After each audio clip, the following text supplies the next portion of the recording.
khulafaur rasyidin. Jadi, apakah Anda semua masih ingat apa metode kita minggu lalu?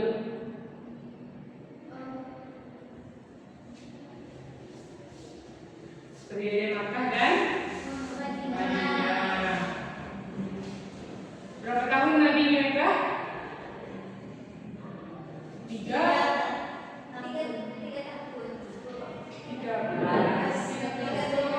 Di Madinah 10. Nah, pada pembelajaran kita hari ini kita akan membahas materi tentang khulafaur rasyidin. Nah, anak-anak ibu di sini tahu nggak apa itu khulafaur rasyidin?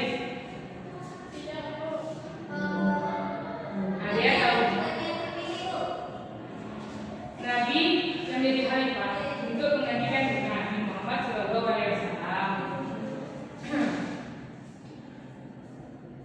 Jadi kita masuk kepada yang pertama, yaitu ada tujuan pembelajaran kita pada hari ini, yaitu peserta didik mampu menjelaskan pengertian khulafaur rasyidin secara benar. Yang kedua itu peserta didik mampu menjelaskan latar belakang kepemimpinan dari khulafaur rasyidin yang benar. Yang ketiga yaitu peserta didik mampu menyebutkan nama-nama khulafaur rasyidin yang keempat itu dengan secara benar. Yang keempat, peserta didik mampu mendeskripsikan kebijakan-kebijakan dari khalifah tersebut. Yang kelima, peserta didik mampu meneladani sikap dari keempat khalifah tersebut dalam kepemimpinannya. Nah, materi kita selanjutnya, atau anak ibu mau streaming dulu? Kita mau? Nah, boleh tidak streaming dulu. Semua berdiri.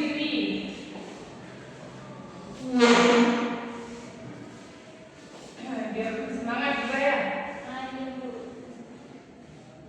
Ibu dulu ya. Biar nggak ngantuk, kita kasih latihan semangat.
Bibah, secara bahasa tadi Hanifah itu apa?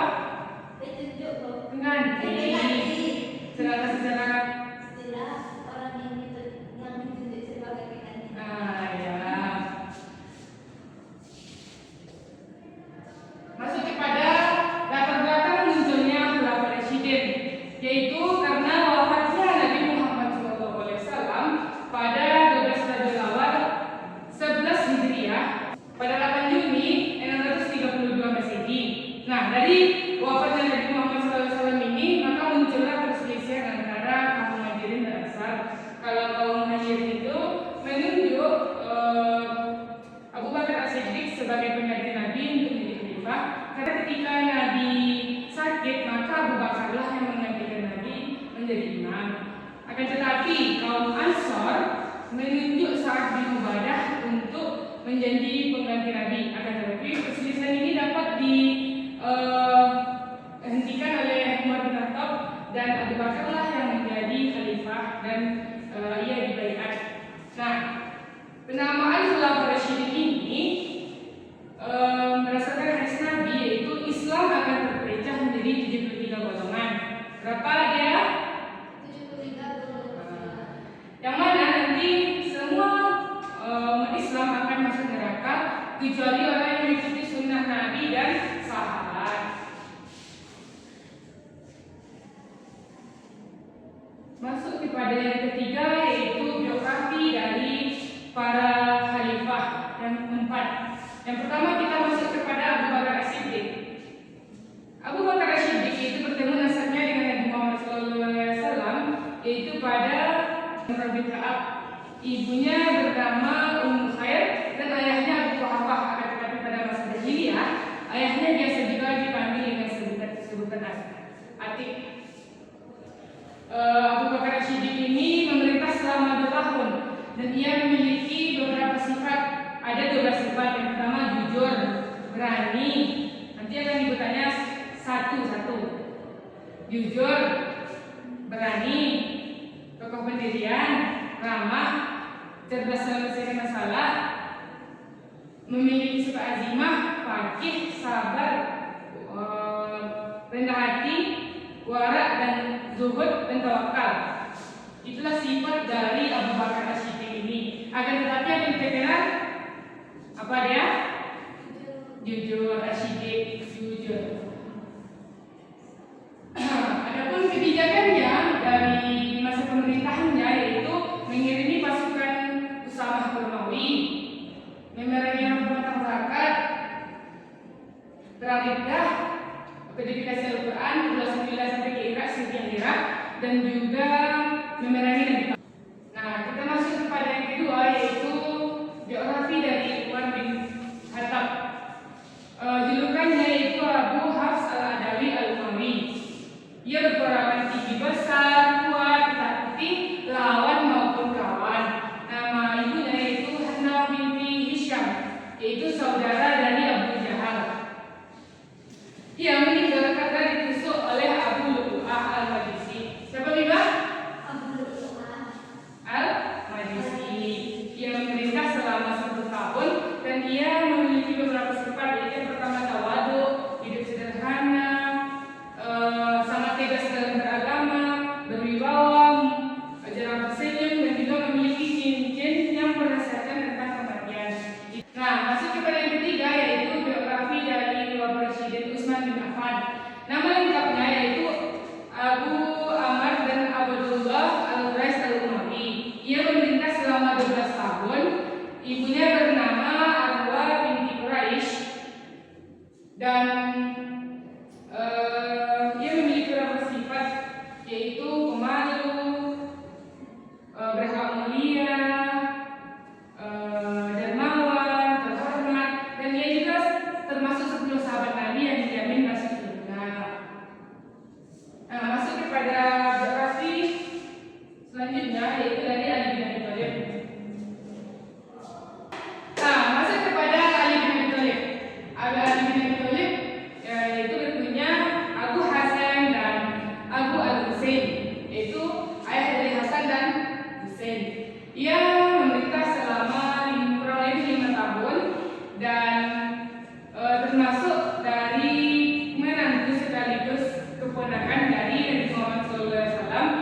melalui Fatimatul Az-Zahra, dan dia juga orang pertama masuk Islam melalui anak-anak, dan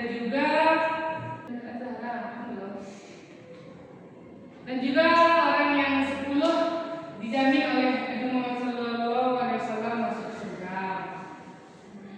Nah, ia dibunuh wafat karena dibunuh oleh Abdul Rahman bin Muljam. Ia terbunuh karena peristiwa tersebut.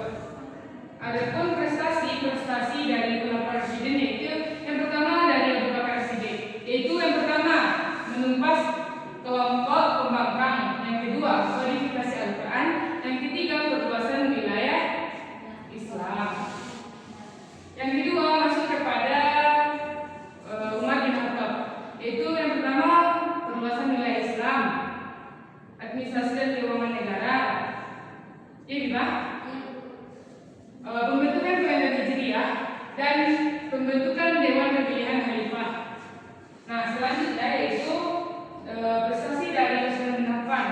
Yang pertama yaitu perluasan wilayah Islam, kodifikasi Mushaf Al-Quran, pembentukan Angkatan Laut, dan renovasi Masjid Nabawi. Yang terakhir yaitu ada prestasi dari Khulafaur Rasyidin Ali bin Abi Thalib. Adapun prestasi dari Ali bin Abi Thalib yaitu yang pertama mengganti pencabutan zakat, yang kedua pembentukan Baitul Mal, yang ketiga memajukan ilmu nahwu, dan yang keempat membangun kota Kufah. Itulah prestasi daripada masa Khulafaur Rasyidin Ali bin Abi Thalib. Nah, dari materi pembelajaran kita hari ini, Ibu akan mengevaluasi sejauh mana pemahaman Anda terhadap materi kita pada hari ini. Ibu akan bertanya kepada Anda semuanya. Pertanyaannya yang mudah dan sulit. Mudah. Pasti nih mudah ya. Pertanyaannya, siapa yang nggak dapat nanti akan dihukum. Dengar Riba? Iya. Bisa? Apa latar belakang munculnya Khulafaur Rasyidin? Karena pada saat itu Nabi meninggal dan tidak ada lagi yang mengikuti, makanya ditunjuk Nah, ya.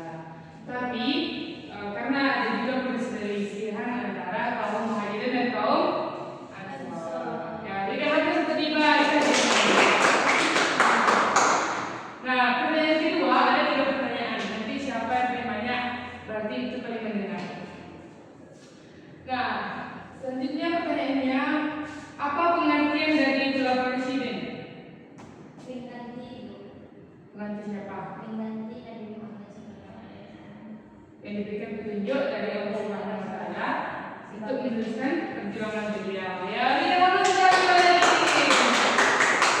Nah, pertanyaan ketiga yaitu Ibu akan bertanya tentang prestasi Khulafaur Rasyidin saja. Apa saja prestasi dari Utsman bin Affan?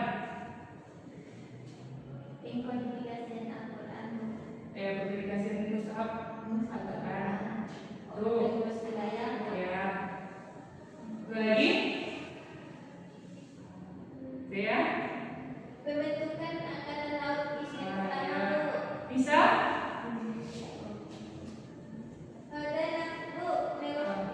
Renovasi Masjid Nabawi. Ya, ada 4. Kalau prestasi Utsman bin Affan ada 4. Perluasan wilayah Islam, kodifikasi Mushaf Al-Quran, renovasi Masjid Nabawi, dan pembentukan Angkatan Laut. Nah, berarti Anda semua sudah paham mengenai materi kita hari ini. Nah, mungkin cukup sekian dari materi kita hari ini. Ibu harap peserta didik dapat meneladani sifat-sifat dari keempat Khulafaur Rasyidin ini dan dapat menerapkannya dalam kehidupan sehari-hari. Cukup sekian materi kita hari ini. Mari sama-sama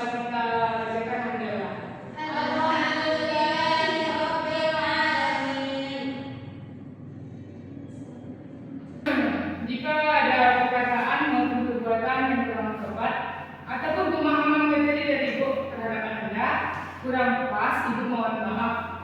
Ada jawaban?